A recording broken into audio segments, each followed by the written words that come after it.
এখন আমি আছি সাঙ্গু নদীতে। থানচি বাজার থেকে 1000 টাকা একটা বোট রিজার্ভ করে রওনা দিলাম পদ্মমুখ নামে একটা ছোট্ট বাজারে।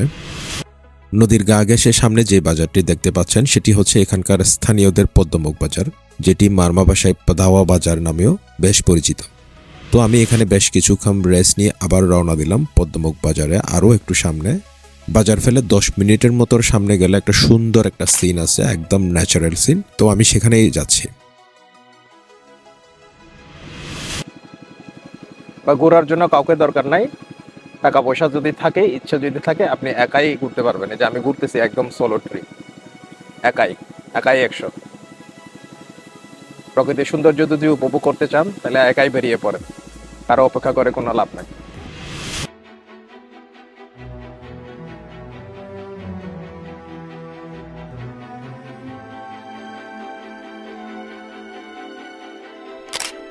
অসম্ভব সুন্দর রকমের ভিউ দেখেন।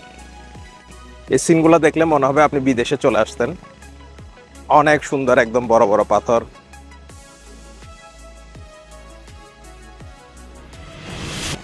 কত সুন্দর সিন। এটা হচ্ছে রেমাক্রি এবং থানচির মাঝামাঝি একটা এরিয়াতে। এখানে আসলে আপনি এই ভিউ, এই সিনগুলো দেখতে পারবেন।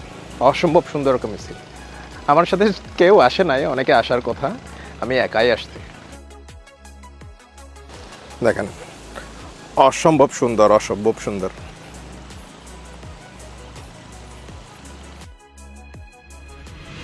এখানে আসতে গেলে আপনাকে সর্বপ্রথম হচ্ছে থানচিতে আসতে হবে, থানচি উপজেলাতে।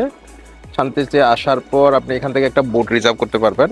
মাত্র 1000 টাকা দিয়ে আপনি এই এরিয়াটা ঘুরে যেতে পারবেন। আপনি থানচিতে আসার পর বলবেন যে পদ্মমুখ এরিয়াতে যাবেন, যেখানে অনেক বড় বড় পাথর আছে, তাহলেই আপনাকে পৌঁছাই দিবে। এখানে ছোট্ট একটা বাজার আছে, বাজারের নাম হচ্ছে পদ্মমুখ। পদ্মমুখের পরেই এই এরিয়াটা। আপনি এভাবেই বলবেন পদ্মমুখের পরে যেখানে পাথর আছে অনেকগুলা, সেখানে পৌঁছাই দিবে।